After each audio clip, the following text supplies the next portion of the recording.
abrir a palavra de Deus na segunda epístola de Paulo aos Coríntios, capítulo 4.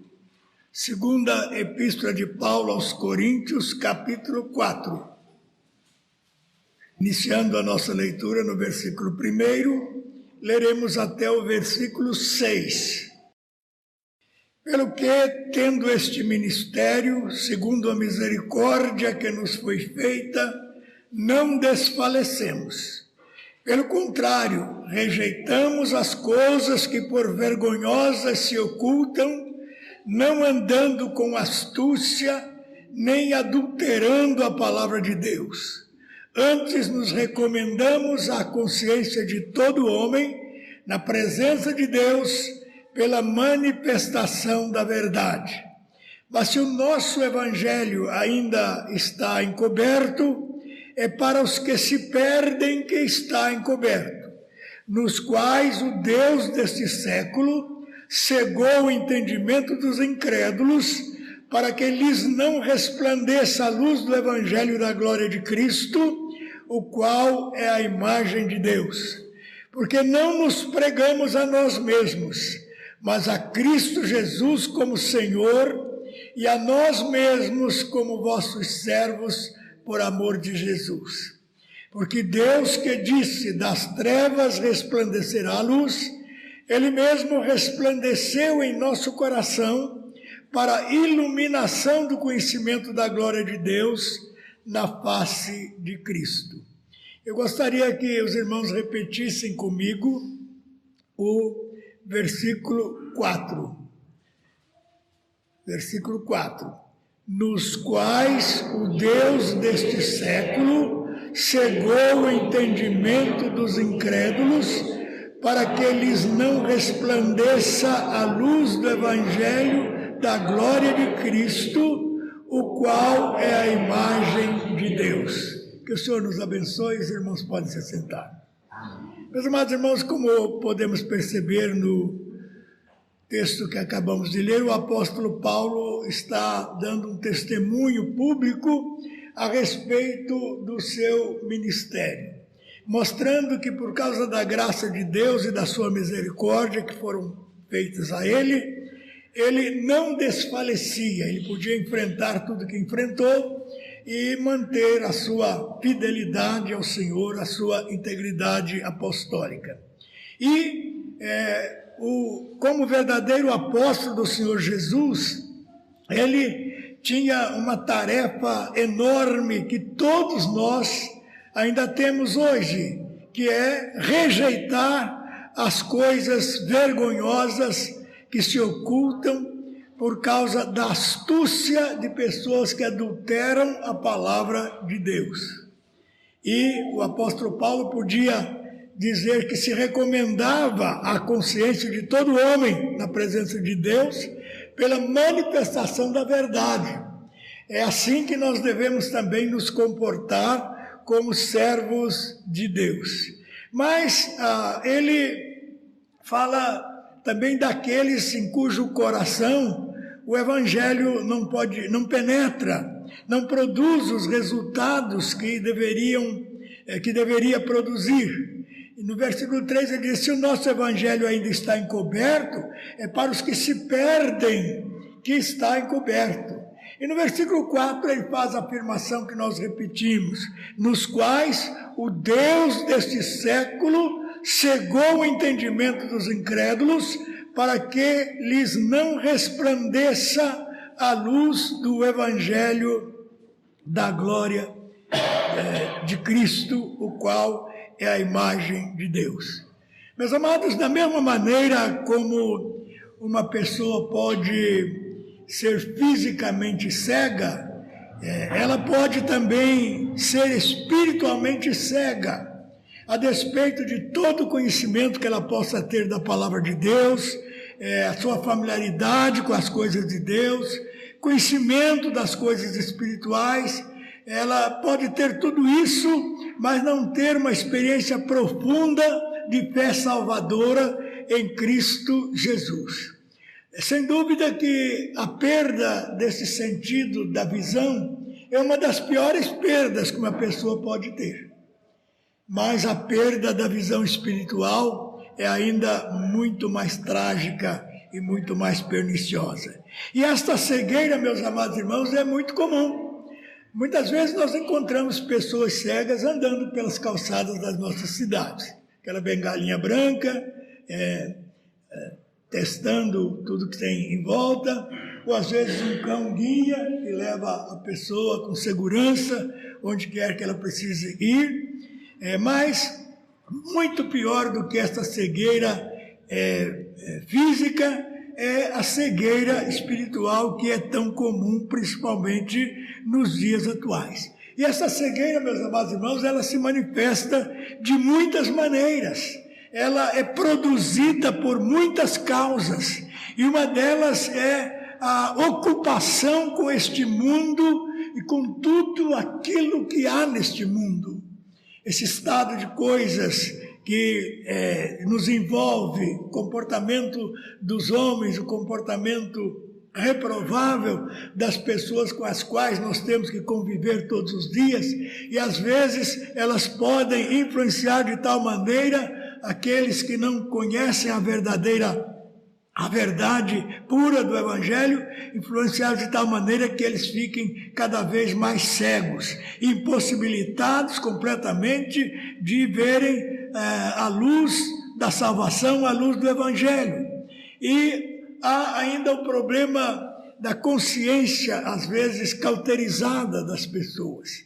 Pessoas que se habituam tanto com o pecado que acabam não sentindo mais a dor do pecado em seus corações. Então, meus prezados irmãos, esta cegueira trágica, ela está acontecendo com muitas pessoas.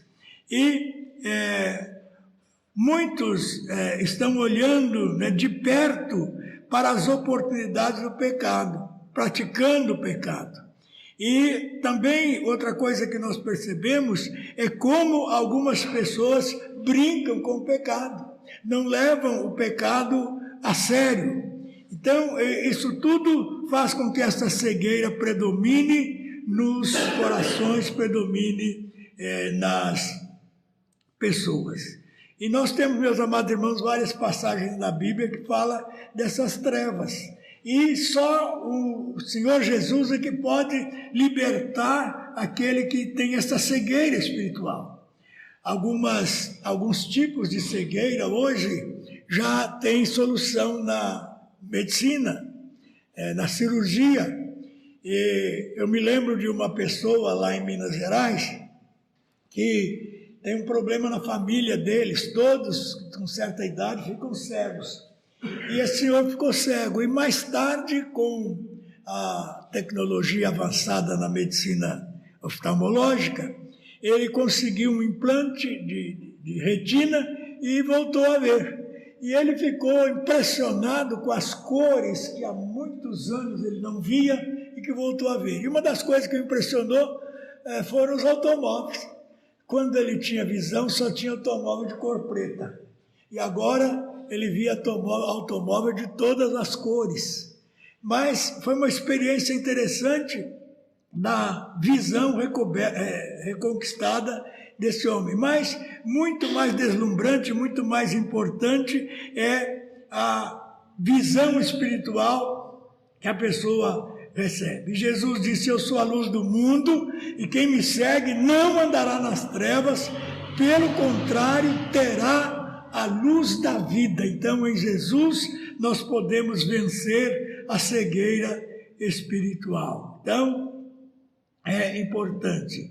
E, às vezes, meus amados irmãos, esta cegueira que é induzida por Satanás, e ele o faz de várias maneiras, uma delas cegando com os prazeres mundanos e a busca dos interesses materiais. Quantas e quantas pessoas, meus amados irmãos, começam a vida cristã e, por desejo de importância, de ser uma celebridade, acabam se desviando do caminho do Senhor, tornando-se cegos espirituais, por causa desses interesses materiais.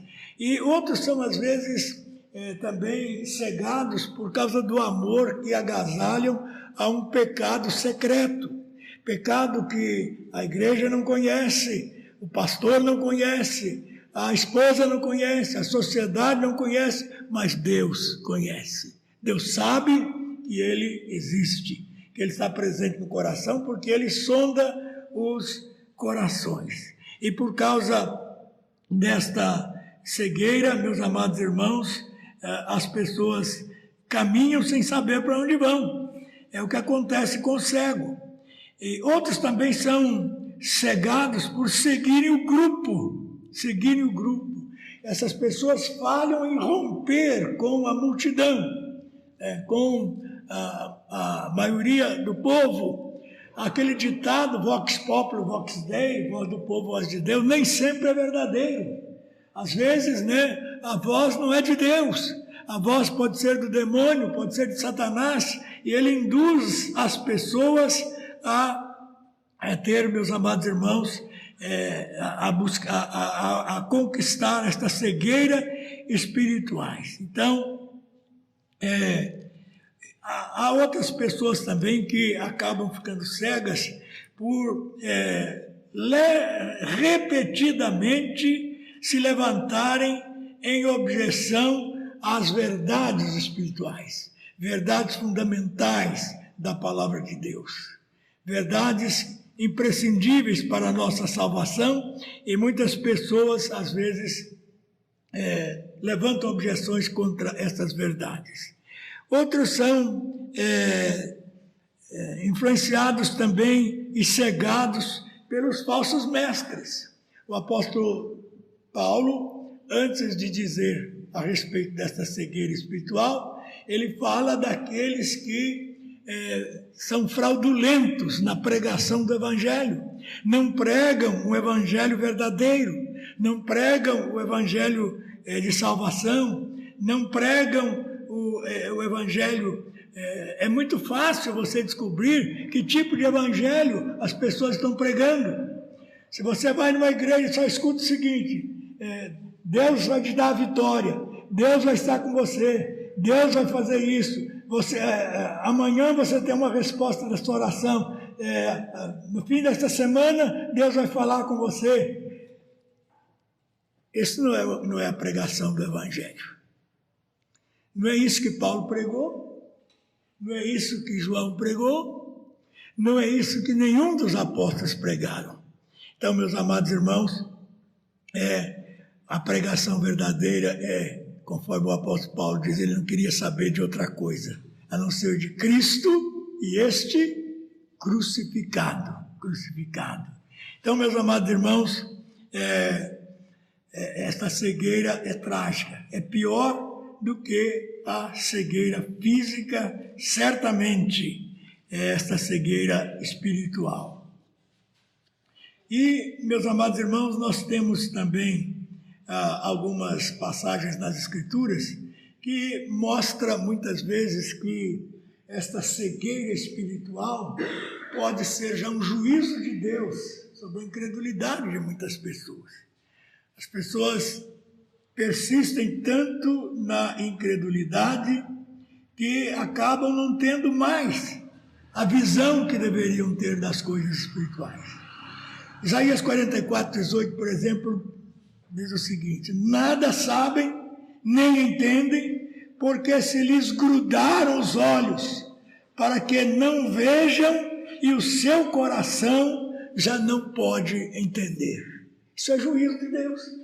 É o juízo de Deus que já se manifesta porque a pessoa vai rejeitando, endurecendo o seu coração, e agora não tem mais jeito. Também o apóstolo João, capítulo 12 do seu Evangelho, no versículo 40, ele diz uma coisa também muito séria: cegou-lhe os olhos e endureceu-lhes o coração, para que não vejam com os olhos, nem entendam com o coração, e se convertam e sejam por mim curados. Juízo de Deus. Já traz esta cegueira sobre as pessoas. Então, meus amados irmãos, esta cegueira, ela é induzida por Satanás. E o tipo de tratamento que essa cegueira requer. Recentemente, um hospital em Sorocaba divulgou que milhares de retinas em estoque estão se perdendo, fazendo um apelo para pessoas que tivessem esse transplante procurassem aquele hospital para solucionar esse problema sério da visão. A visão física, hoje, conforme o tipo de visão, de cegueira, há a solução. Mas para a cegueira espiritual, só temos um tratamento. Cegueira do coração, ela não é somente pecado, como nós vimos, mas já é uma punição para o pecado. E ela resulta, muitas vezes, em um endurecimento da consciência, como nós vimos ali no capítulo 12 de João, versículo 40. Então, se uma pessoa tem uma visão espiritual frágil, fraca, precisa considerar a periculosidade da sua situação espiritual. E para ser liberto da cegueira espiritual, a primeira coisa que o pecador precisa fazer é admitir a sua cegueira. Admitir que sofre dessa cegueira. E confessar isso a Deus. E buscar a misericórdia e a graça de Deus. Confiar no Senhor para abrir os seus olhos cegos, para que possam ver de novo. Conforme nós vemos em Lucas 4:18, o Espírito do Senhor está sobre mim, disse o Senhor Jesus, para evangelizar os pobres, para proclamar libertação aos cativos e restaurar a vista aos cegos, para pôr em liberdade os oprimidos. É isso que Jesus veio fazer. Jesus é o único que pode, portanto, resolver este problema da cegueira espiritual. Não há outro que possa resolvê-la. Também no Evangelho de João, capítulo 12, 8, verso 12, tem aquelas palavras de Jesus: eu sou a luz do mundo. Quem me segue não andará nas trevas, então não terá cegueira. Pelo contrário, terá a luz da vida. Este é o segredo para ter uma boa visão espiritual, é seguir a Jesus. Lá em João capítulo 9, versículo 39, Jesus diz: eu vim a este mundo para juízo, a fim de que os que não veem, vejam, e os que veem se tornem cegos. Então ele veio para curar esta cegueira espiritual das pessoas, dos corações. Então, para que sejamos libertos, curados dessa cegueira, a solução única, exclusiva, é Jesus, a luz do mundo, aquele que pode resolver esse problema. Há muitas pessoas, meus amados irmãos, cegas, que não usam bengala e nem um cão-guia. São cegos espirituais. A visão dessas pessoas é obscura,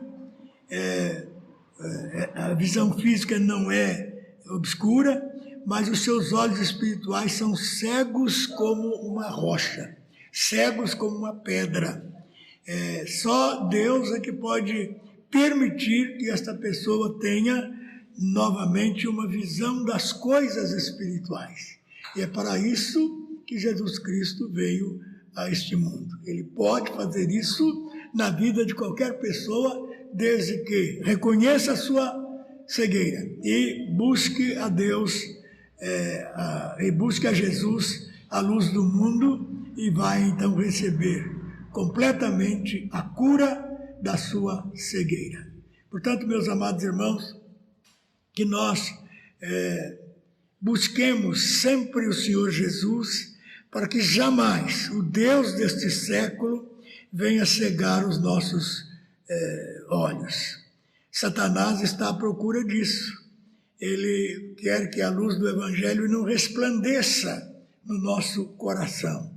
Ele veio para matar, para roubar, para destruir, enquanto o Senhor veio para que nos dê vida, e vida abundante, vida inimitável, inigualável. é a vida que o Senhor oferece a cada um de nós. Que nós possamos crer no Senhor e ter essa verdadeira vida para que tenhamos sempre uma visão espiritual conforme aqueles que andam na presença do Senhor. Que Ele nos abençoe. Amém.